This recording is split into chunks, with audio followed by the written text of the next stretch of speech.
Hello and welcome to MINIGAME, a podcast about video game stories and why we love them. I'm Michael Ferris. Despite the excessive vastness of many open-world games, many worlds feel surprisingly small. Ubisoft, the developer and publisher of the Assassin's Creed and Far Cry series, create large environments that are filled with tedious checklists of interchangeable tasks. Metal Gear Solid 5's environments of Afghanistan and Northern Africa are enormous and beautiful, but are mostly empty except for a few outposts of enemies that are miles apart from each other. And I've mentioned in a previous episode about the Elder Scrolls series that I feel like the size of the world of Skyrim, when combined with the design of many quests, makes the massive world feel more like a linear game. In contrast, from its inception in the year 2000, the Hitman series has been a prime example of making small worlds feel enormous and filled with tons of stories.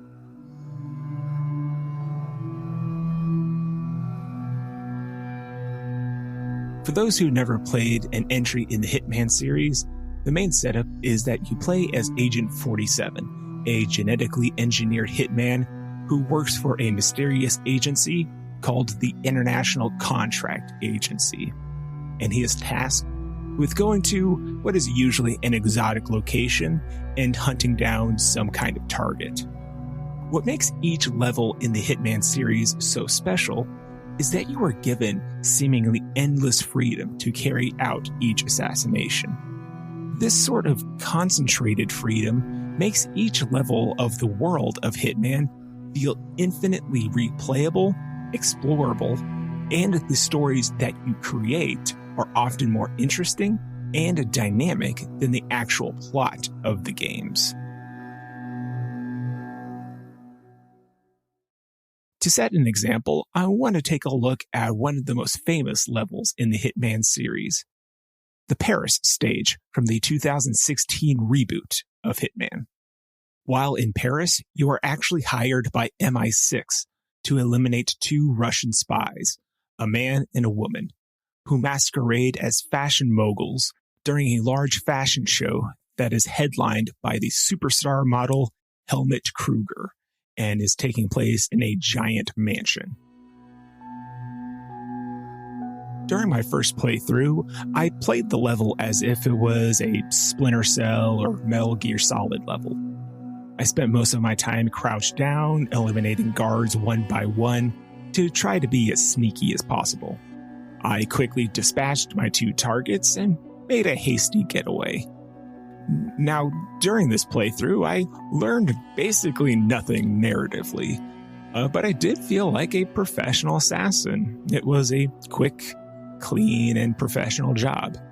On my second playthrough, I decided to do a little bit more investigating to get a wider look at what exactly is going on here. I found a few banisters featuring the face of Helmut Kruger. Agent 47 makes a passing comment that Kruger and himself have a similar look. I do a little bit more poking around and I discover that Kruger is doing a little bit of a small fashion shoot in a back garden of the mansion. After a bit of sneaking around, I overhear a conversation that he has with a mysterious woman over the phone, and he's setting up some kind of meeting, and the woman in question turns out to actually be one of my targets. In a spur-of-the-moment decision, I caught him off guard and out of eyesight from the other guests, knocking him out and hiding his body.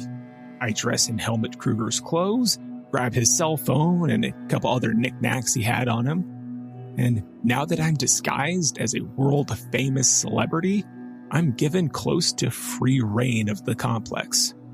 Because of this, I take a little bit more time to scope out the mansion to discover things I may have missed, and take a little bit extra time to follow my targets and learn a little bit about their habits. After a few minutes of doing this, I overhear some information about some plans of the male spy.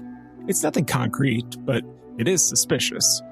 And declaring that I've heard enough at this point, I quickly corner the target, dispatch of him, And still as Helmut Kruger, I call up the second target and finalize the details of our meeting. She informs me that I still need to play my part as a world-famous model and need to walk the catwalk to show off my outfit, and then we can finally meet. I do so without the crowd having any kind of idea that the real Helmut Kruger is asleep in some garden somewhere, and when me and the other target finally meet, I take care of her and make my escape before her body can be discovered. Throughout this playthrough, I got some hints of a larger story going on, encountering some new characters, learning about some of their relationships, exploring new areas of the environment, and found some new possibilities for future playthroughs. Now, in my final playthrough of this level, I wanted to connect all the dots to figure out what exactly the heck is going on during this sham of a fashion show. This time, I want to play a little bit more cool and sneaky by taking advantage of things such as disguises and environmental hazards instead of guns and knives and weapons like that. This time, I start by stealing a guard's uniform, and that allows me close to full access of the party. And I do a ton of exploring, coming across tons of different little side stories, learning a ton of information about my two targets. And eventually, I come across a secret room in which about a dozen spies and terrorists are bidding on the identities of British secret agents throughout the world. And at last, I uncover the true purpose of this fashion show and this party. It is all a front. So what does this all mean?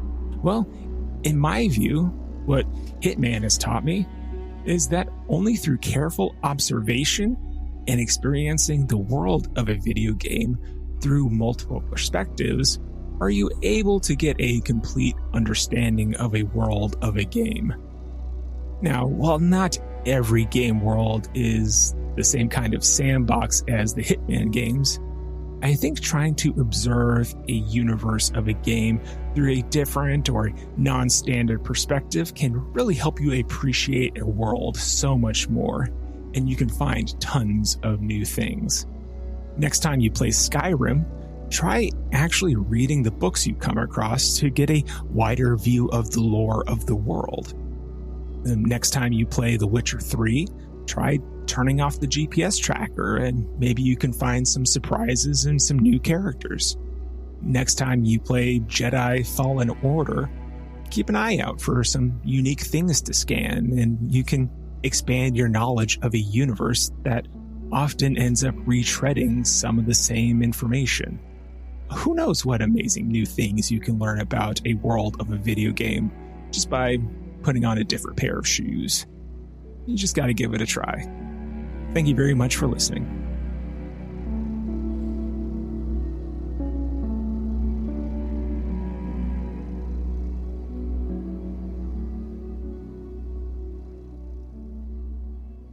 Executive producer of the Lore Party Podcast Network is Abu Zafar. Minigame is written and produced by Michael Ferris. Original music for Minigame is composed by Lawrence Kelly. Subscribe to Minigame and all the other Lore Party podcasts on Apple Podcasts, Spotify, Anchor, and anywhere else you listen to podcasts. Follow Minigame on Twitter at Minigame Podcast and visit our website at loreparty.com. Thank you very much for listening.